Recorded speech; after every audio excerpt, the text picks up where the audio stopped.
I think you already know that what is median, but as you know that for formality purpose I have to explain you. Median का मतलब क्या होता है? 2, 4, 6, 8, 10, 15. ये सब numbers हैं. मैंने ये नंबर्स लिख के रखे हुए हैं हैजार्डली. सब नंबर्स लिख के रखे हैं. मीडियन का मतलब क्या होता है कि इनमें से एग्जैक्ट सेंटर वाला नंबर कौन, इनमें से एग्जैक्ट मिडल वाला मतलब सेंटर वाला नंबर कौन. तो इतने डेटा में से तो आप आसानी से पहचान सकते हो कि सेंटर नंबर वाला कौन. 2, 4, 6, 8, 10, 15, 20. ठीक है. मतलब 1, 2, 3, 4, 5, 6, 7 नंबर है. 3 नंबर का ग्रुप ये, 3 नंबर का ग्रुप ये, बीच में क्या आ रहा है 8. मतलब इस डेटा का मीडियन क्या हो जाएगा 8. इस डेटा के सेंटर पर कौन सा नंबर आ गया है 8. सिंपली मतलब मैं आपको बोलूं मीडियन का मतलब एग्जैक्ट सेंटर में कौन सा नंबर आ रहा है, अगर आपको वो पहचानना है, वो ढूंढना है, उसको बोला जाता है मीडियन. मतलब centre number of whole data, पूरे डेटा का सेंटर नंबर कौन सा है, वो centre number of whole data is known as median. पर बेटा ये तो है खाली 7 नंबर, जहां हजारों का डेटा है वहां क्या करेंगे हम. तो ऐसे केस में हमारे पास मीडियन निकालने के लिए भी अलग अलग फॉर्मूलास हमको प्रोवाइड किए गए हैं. So let's see that formulas one by one.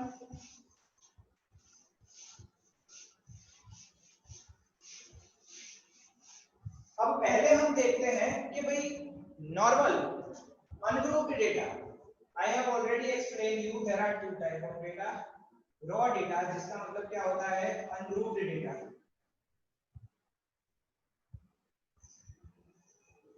उसका मीन निकालने का फॉर्मूला क्या, पहले तो हम वो देखेंगे.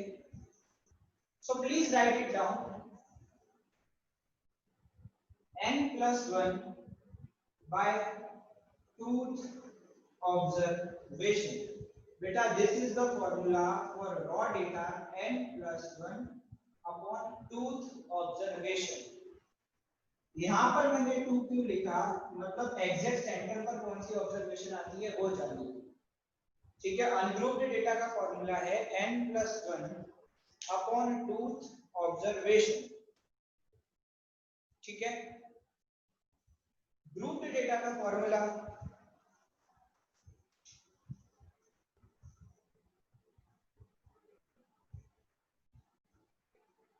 एक तो यही कुछ है n plus 1 upon 2, एक तो ये है ही,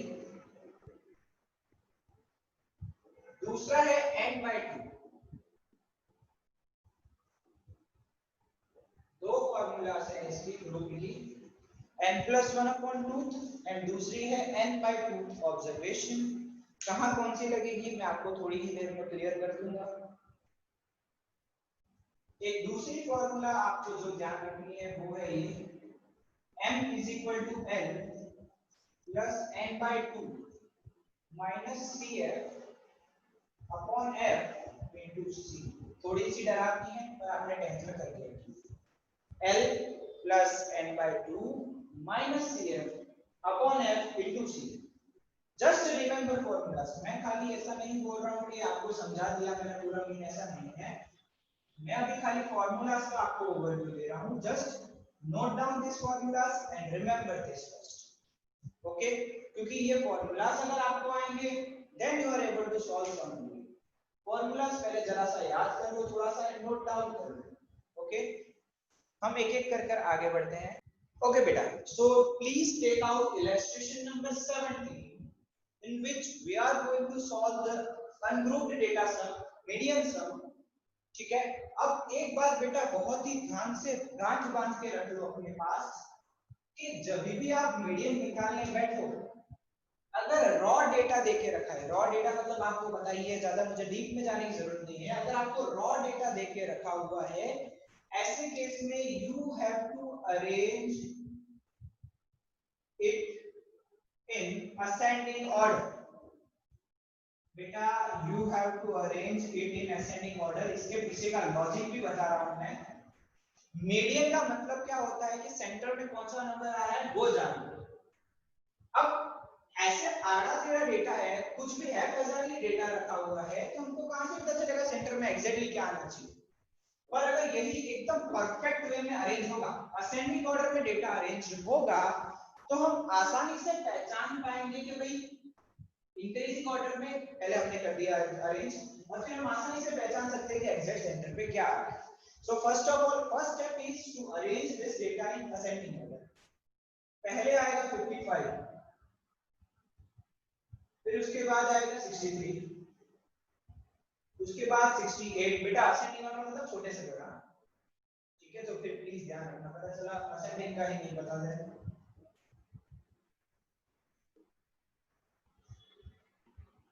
ओके, ये कर दिया मैंने इसको असेंडिंग ऑर्डर में arrange.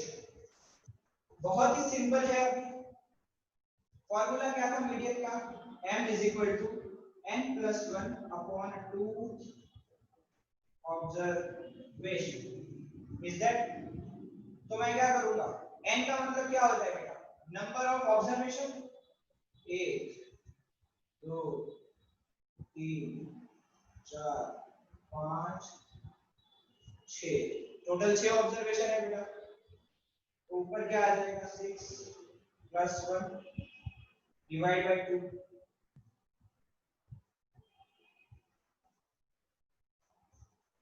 Is that clear up to here बेटा?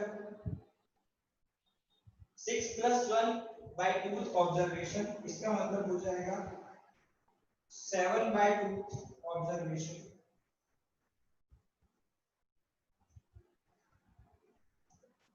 आपका आंसर आएगा 3.5 observation.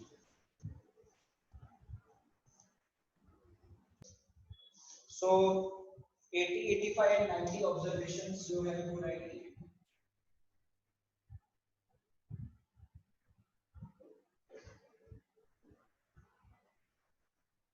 Okay, so first of all, arrange this in ascending order.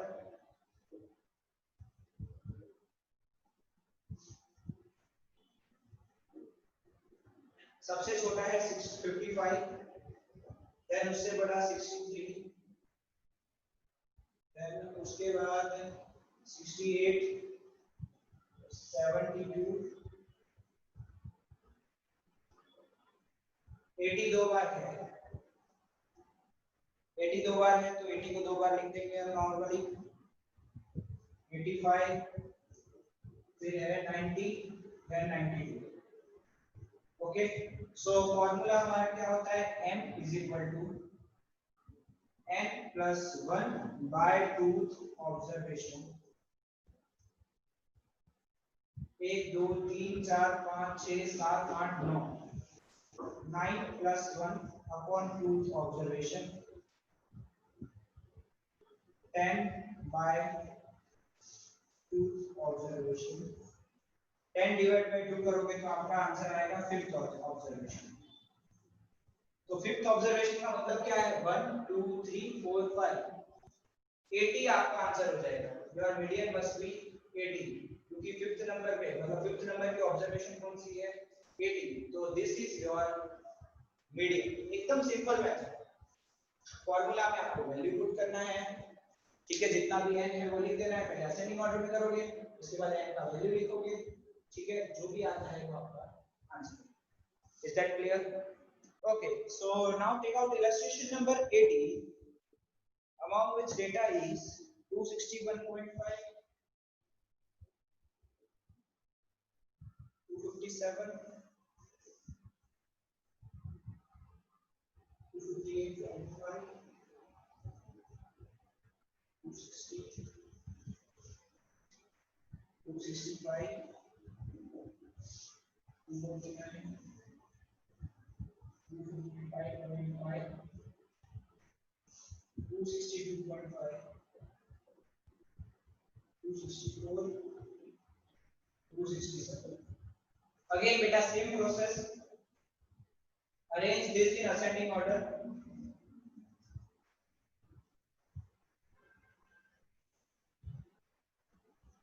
तो पहले आएगा 249,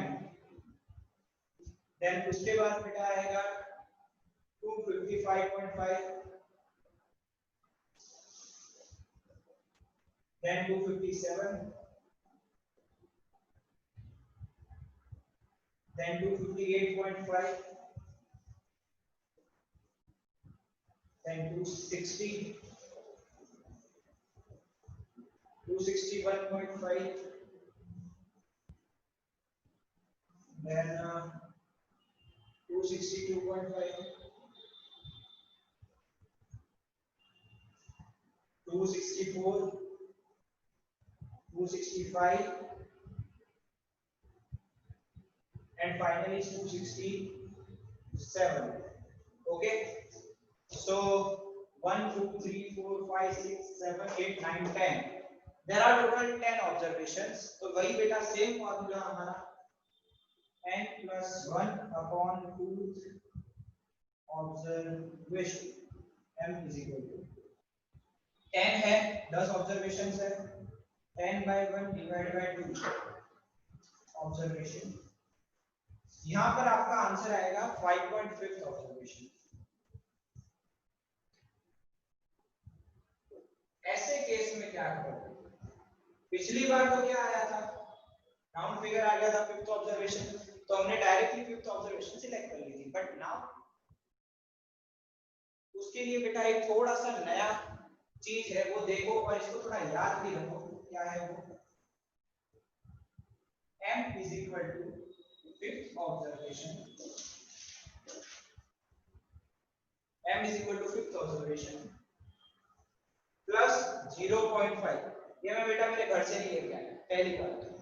ये मैं मेरे घर से नहीं लाया, ये 5.5 था ना, इसलिए मैंने यहाँ पर क्या लिखा 0.5. दूसरा इसका स्टेप है 6 ऑब्जर्वेशन माइनस 5. ऐसा क्यों किया, कोई बता सकता है मुझे? ऐसा क्यों किया मैंने? 6 में से 5th ऑब्जर्वेशन क्यों माइनस किया? Anyone knows the reason? No problem. बेटा देखो, अपना आंसर 5.5 आया, मतलब 5th ऑब्जर्वेशन का भी नहीं और 6th ऑब्जर्वेशन का भी नहीं, दोनों का बीच का हमको चाहिए. ना ही 5th ना ही 6th, दोनों का बीच का चाहिए. ऐसे केसों में दोनों का डिफरेंस आएगा वो लूंगा 6 माइनस 5th. ठीक है, तो बेटा 5th ऑब्जर्वेशन क्या है? 1 2 3 4 5, 260 है 5th ऑब्जर्वेशन. दूसरा 0.5 में लिखूंगा एज इट इज, क्योंकि यहाँ 5.5 ऑब्जर्वेशन बोला है. 6th ऑब्जर्वेशन क्या है? 265, तो 265 माइनस 260. ठीक है, ये एक तरीके से फॉर्मूला है जिसमें आपको उसके आगे वाली ऑब्जर्वेशन में से 5th ऑब्जर्वेशन को माइनस कर देना. यहाँ 5th थी इसलिए बेटा उसके जस्ट आगे वाले में से 5th को माइनस किया. यस बेटा, 265 नहीं आएगा, 261.5 आएगा. ओह सॉरी, यस 6 ऑब्जर्वेशन. हां 261.5 सॉरी सर वो आपने नीचे किए हैं ना ascending order. Oh sorry yes 261.5 आएगा. Please make change over there. 261.5 आएगा बेटा. 261.5 minus 260, here must be 1.5. 261.5 से 260 माइनस करोगे तो 1.5 आएगा. तो करो 0.5 into 1.5 क्या आया answer? Multiply 0.75. yes 0.75. so your answer must be 260.75. बेटा एक ऑब्जर्वेशन करो, एक चीज ऑब्जर्व करो. एक 260 थी, एक 261.5. आपको जो आंसर मिला है दोनों के बीच का है. थोड़ा सा लॉजिक लगाओ. ठीक है, मतलब एग्जैक्ट मीडियन आपको मिला है, बरोबर? क्योंकि हमको यहाँ पे क्या बोला था 5.5 ऑब्जर्वेशन. इसका मतलब क्या, ना ही 5वीं ना ही 6ठी, उसके बीच की. ठीक है, तो देखो आपको आंसर 260.75 दोनों के बीच का है. ओके, सो ये थोड़ा सा ध्यान रखना. जिसको लिखना है बेटा प्लीज लिख लो. एंड दूसरी चीज ध्यान रहे, ये मैंने मेरे घर से नहीं लिखा है 0.5। अगर कभी कभी आपको यहाँ पे 5.3 आ जाता है तो आपको ऐसे केस में यहाँ 0.3 लिखना रहेगा, ठीक है ना। इस चीज का ध्यान रखना है, ये मैंने मेरे घर से नहीं लिखा है, ये यहाँ पर जो आएगा वो आपको लिखना रहेगा, यहाँ पॉइंट के आगे जो आएगा ना वो, ओके ठीक है। सो बेटा यहाँ पर रॉ डेटा का मीडियन हुआ, ओके बेटा। Now we are going to do illustration number 20 in which some of discrete data. Discrete data इसको बोला जाता है। अब बेटा देखो यहाँ पे आपको फ्रीक्वेंसी देके रखी हुई है, तो ऐसे सब कुछ इस प्रकार सॉल्व होंगे। कम्युलेटिव फ्रीक्वेंसी आपको टेबल बनाना पड़ेगा, CFI जिसको बोला जाता है, कम्युलेटिव फ्रीक्वेंसी। अब ये होता क्या है वो समझते हैं।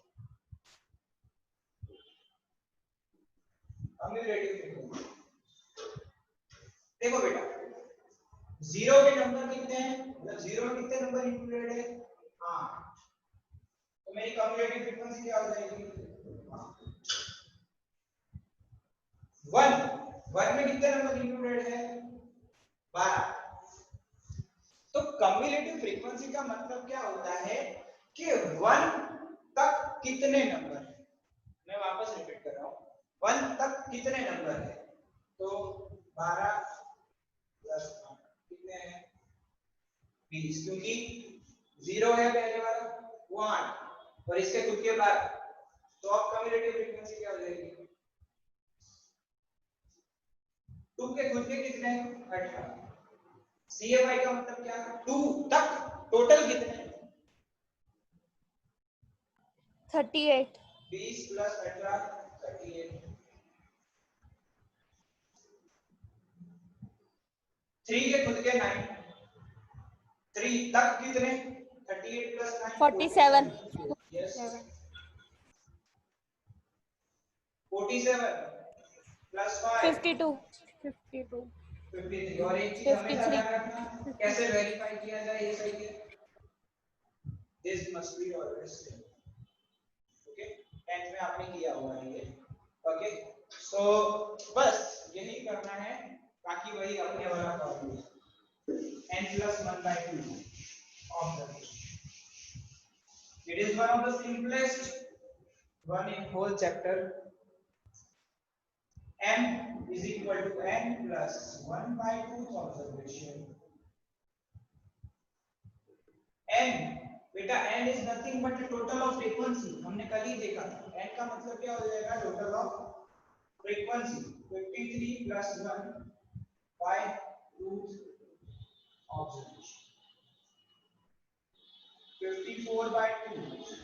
बेटा don't skip steps, step skip मत करना मेहरबानी। 27th ऑब्जर्वेशन, तो बेटा ऐसे केस में कहां से ढूंढोगे 27, कुछ भी नहीं करना है, 20 के में आता है 27, पर 38 में 27 आ जाता है, 20 में आता है 27 नहीं, पर 38 में आ जाता है। तो इसके सामने का xi आपका median, median is equal to, बहुत ही सिंपल मेथड। देख जो आंसर आया वो देखकर CFI को किसमें इंक्लूड होता है, उसके सामने वाला आपका median. Is that clear to all? Okay, so now we are going to do some of a class, ठीक है, जिसमें आपको थोड़ी सी चीजें ध्यान रखनी रहेगी। इलस्ट्रेशन नंबर 22 अभी हम कर रहे हैं। So let's start with the sum. पहला क्लास देके रखा है 0 to 39, फिर 40 to 79, 80 to 109, 120 to 159, 160 to 111। That doesn't matter at all, हमको तो क्या करना है, CFI। मैंने अभी आपको जस्ट सिखाया CFI क्या होता है। पहला 2 तो 2, अगला 2 plus 14 16, 16 plus 23, बेटा please do calculation with me. 39। 39 plus 7 46, and 46 plus 4 50। total must be here, okay। so इतने तक तो बेटा कॉमन ही पैटर्न रहेंगे। अब आगे जो मजा आएगा वो आएगा, ध्यान से सुनिए। मीडियन के लिए आपकी फॉर्मूला हो जाएगी n/2 ऑब्जर्वेशन। बेटा ये गोली है, ये समझ के खा लो, डॉक्टर ने दी है कि भाई क्लास में +1 लगेगा नहीं, यहाँ लुढ़के तो आगे के 5 मार्क गए। क्लास में +1 लगेगा नहीं, बोलो मेरे साथ, भले बोलना पड़े तो, क्लास में +1 लगेगा नहीं नहीं नहीं। बाकी की दो फॉर्मूलाज में +1 हमने लगाया था, क्लास में लगेगा नहीं। n का मतलब क्या होता है? फ्रीक्वेंसी का टोटल 50।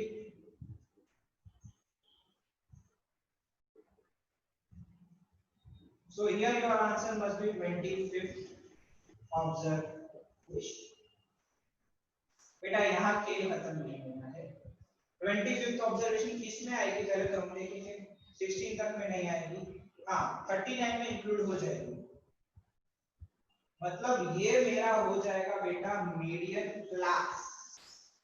बेटा प्लीज नोट दैट 25 ऑब्जर्वेशन किस में आएगी? 2 में नहीं, 16 में नहीं, 39 में आ जाएगी। तो बेटा ये मेरा हो जाएगा median class.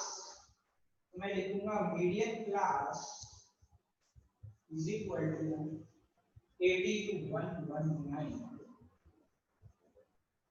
80 to 119। Any doubt up to here? So next is median class मिलने के बाद एक मैंने फॉर्मूला लिखवाया था, याद है? m is equal to L plus n minus 2 minus CF upon F into C। पहली बात तो इसको गधेड़े को याद कैसे रखना है, पॉइंट है नहीं है, खतरनाक लिखने में डेयरिंग वाला एकदम फॉर्मूला कोई नहीं। पहले याद रखना है कि लल्लू आ रहा है, कौन आ रहा है पहले इसमें? लल्लू, मतलब L, पहला लल्लू। दूसरा जिसने अभी तक हमको हैरान किया n/2। तीसरा क्या आता है जो इसमें नवा है? नवा क्या है? CF। सब तो लिख डाला, तो नीचे क्या लिखेंगे? तो इस गरीब को लिख दो। ऐसे याद रखना फॉर्मूला, पहले आता है लल्लू, दूसरा अभी तक हमको जिसने हैरान किया इसमें, तीसरा आता है इसमें नवा क्या है? CF।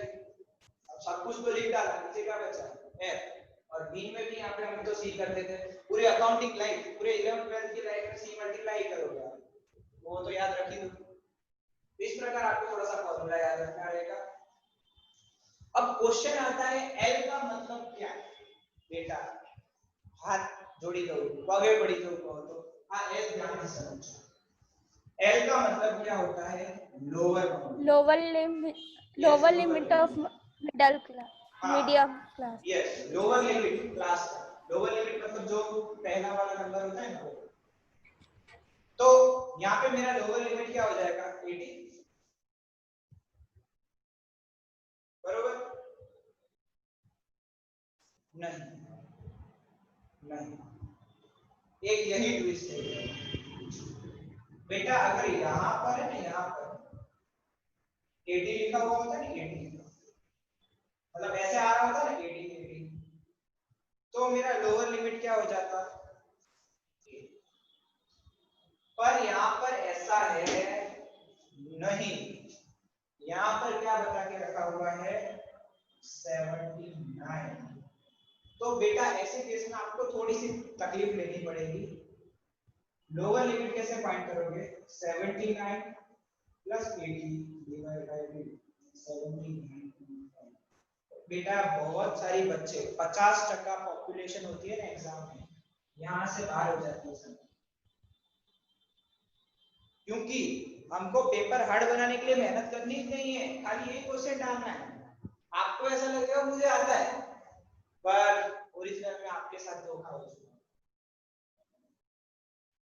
Again I am repeating, अगर यहाँ पर दोनों सेम होता, यहाँ पे 80 होता और यहाँ भी 80 होता, तब आपका क्लास लोअर लिमिट क्या आ जाता? 80 होता। पर अब यहाँ पर आपको देके रखा है 79, तो ऐसे केस में आपका ये आ जाएगा 79 और 80 को प्लस करने के बाद divide by 2, 79.5। So lower limit है 79.5 n by 2 मतलब यही हो गया ना 25, जिसने अभी तक हमको हैरान किया। CF यहाँ पर CF क्या लेंगे, थोड़ा सा ध्यान से सुनना। 25 लिखा हुआ है, अगर उसमें से मैं 39 माइनस करूँ कितना बुरा लगेगा, माइनस में आंसर आएगा, मजा नहीं आएगा। हमेशा ध्यान रखना, जो भी क्लास सिलेक्ट किया हो ना, CF हमेशा उसके ऊपर का होगा। बेटा अगेन आई एम रिपीटिंग, जो भी क्लास हो हमारा उसके ऊपर का हमारा CF होता है, मतलब 16 हो जाएगा हमारे यहाँ CF। F मतलब क्या होगा, फ्रीक्वेंसी। तो क्या है यहाँ पर फ्रीक्वेंसी 23। एक बात याद रख लो, फ्रीक्वेंसी उसी क्लास की, CF उसके ऊपर वाला। ये सेंटेंस लिखना है तो लिख लो, फ्रीक्वेंसी उसी क्लास की, CF उसके ऊपर वाला। ओके। C का मतलब क्या है, कल मैंने बताया था क्या होगा, इनके बीच का डिफरेंस। 0 से 40, 80 से 40, 40 से 80, 80 से 120, 120 से 160, कितना है डिफरेंस? 40 का है, 40 का है। ओके, 79.5, 25 माइनस 16 क्या आएगा, 9। 9। बेटा हमेशा ध्यान रखना, इसको भूल जाओ, पहले पीछे का कैलकुलेशन करना है हमें। 25 माइनस 16 9, नीचे आएगा 23, ऊपर मल्टीप्लाई बाय 40। अभी भी इसको भूल जाओ, 9 मल्टीप्लाई बाय 40 करो पहले। 360 डिवाइड बाय 20 करो। 15.65 15.65। बेटा please do addition of both of this.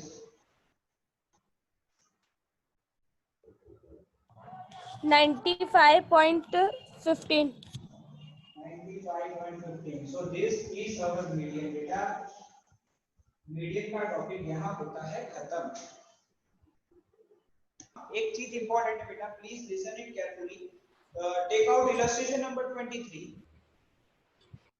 उसमें क्या बोला है बेटा, अप टू 200 मतलब 200 तक, तो 2 आ गया। उसके बाद बोला अप टू 408। कल एक सम करवाया था, मीन में याद हो तो। 8 minus 2 6 यस, 8 माइनस 2 200 6। 200 से 400 तक 6। हाँ, 200 से 400 तक 6। उसके बाद अप टू 617 बोला है, तो अगेन वही मेथड, 17 माइनस 8 9 9 मतलब अप टू से वाला क्या हो जाएगा, 200 से 400, 400 से 600, 600 से 800। ठीक है ना बेटा, please try this sum now only, अभी ही करना है बेटा, please do it. Okay, so now we are going to study concept of quartiles. तो पहले तो मैं आपको बताना चाहता हूँ क्वार्टाइल का मतलब क्या होता है। Do you know the meaning of quarter?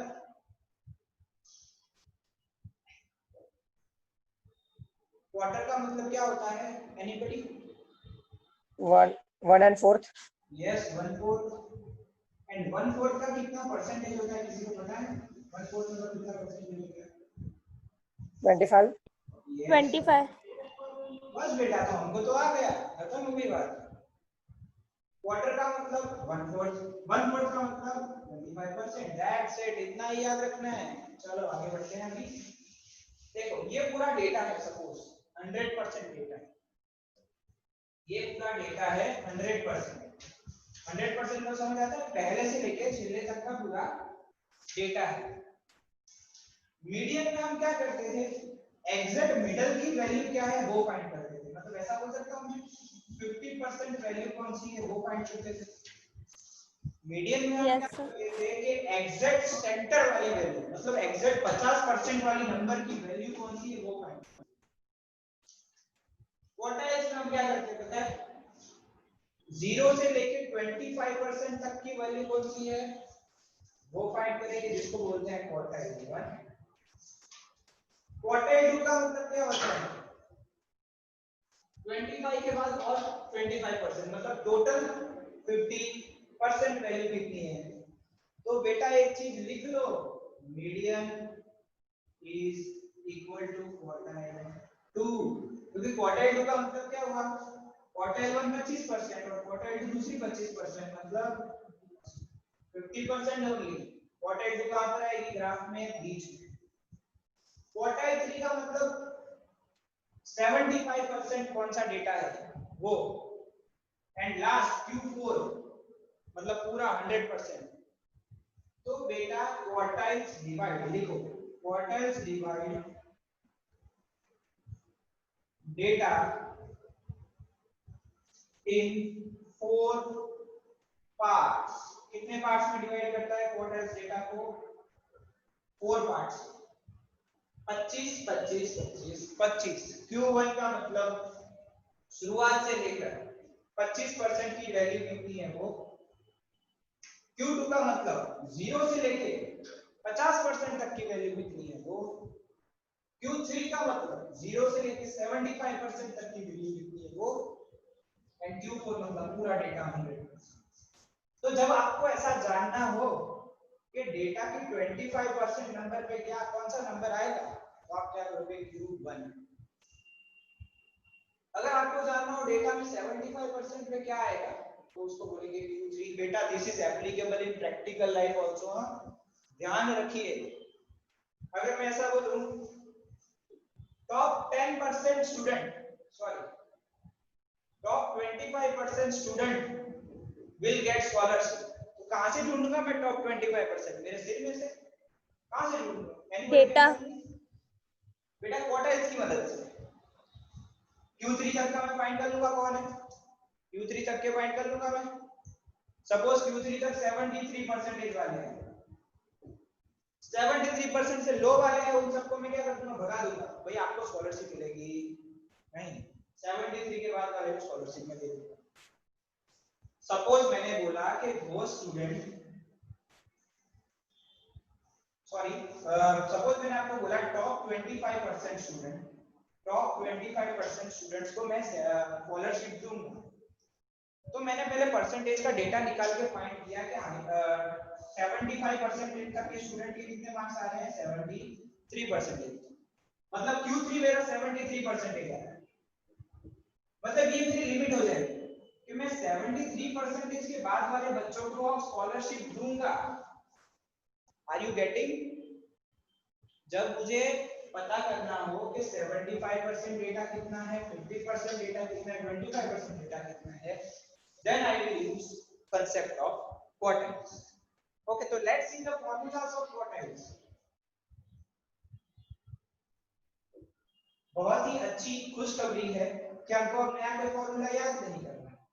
Median क्या था, n/2 था, n+1/2, यहाँ पे n+1/4। इसलिए मैं बोल रहा हूँ खुशी है आपके लिए, बेटा लॉजिक जानो इसके पीछे का। क्वार्टाइल्स डेटा को 4 पार्ट में divide, that is why here नीचे क्या आएगा 4। ओके, क्वार्टाइल्स डेटा को 4 पार्ट में डिवाइड करता है, that is why here must be 4। तो इसका अंडर का फॉर्मूला हो जाएगा n+1/4। ठीक है, बाकी कुछ भी नया नहीं है। और मीडियन डेटा को 2 पार्ट में डिवाइड करता था, 50% याद रखो, इसलिए वहां पे नीचे 2 आता था। ये डेटा को 4 पार्ट में इक्वल डिवाइड करता है, इसलिए इसका नीचे होगा। एक थोड़ा सा ध्यान रखो, Q1 होगा ना, Q1 तो यहाँ तो आगे 1 ही है, कोई चेंजेस नहीं आएंगे, और Q2 होगा तो आगे 2 आ जाएगा। ये चीज भूलना नहीं है। Q2 इसमें क्या होगा, आपको ऐसा बोलेंगे find Q2, find Q3, Q3 होगा तो आप क्या करोगे, 3 लगाओगे। बेटा इतना ही ध्यान रखना है खाली, अगर क्वार्टाइल 3 हो तो आगे 3 लगाना है, क्वार्टाइल 1 हो तो आगे 1 लगाना है, 2 हो तो आगे 2 लगाना है। ठीक है, बाकी फॉर्मूला सब सेम, ग्रुप्ड की भी सेम, और सम के तरीके भी सेम। मैं जैसे बता रहा हूं ना, कि सम के तरीके भी सेम है, n+1/4 वही जो सेम पैटर्न था वो। ये बात ध्यान रखिए, ये हर एक जगह वैलिड है, Q2 हो तो 2, Q3 हो तो 3, वो बात तो फिक्स ही है। और दूसरा एक फॉर्मूला था अपना, याद हो तो L plus n plus 1 sorry n by 4 minus CF upon F into C। बेटा हर एक चीज सेम है,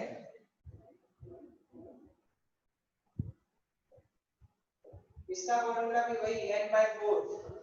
पर एक बात अभी भी रिपीट कर रहा हूँ, क्वार्टाइल 3 हो तो इन सब के आगे 3 लग जाएगा, क्वार्टाइल 1 हो तो इन सब के आगे 1 लग जाएगा, एंड क्वार्टाइल 2 हो तो इन सब के आगे 2। सिंपल बात। जो नंबर की क्वार्टाइल आपको फाइंड करने को बोली है, आपको आगे वो नंबर लगाना भूलना नहीं है। थर्ड क्वार्टाइल बोली है तो 3, ठीक है। सो इतना ही चेंज है क्वार्टाइल्स, और इसके बाद बेटा आएगा डेसिमल्स और इसके बाद आएगा परसेंटेज, ठीक है। सो सब के सब इजी है, don't worry about. Okay, so that's all for today, thank you for watching.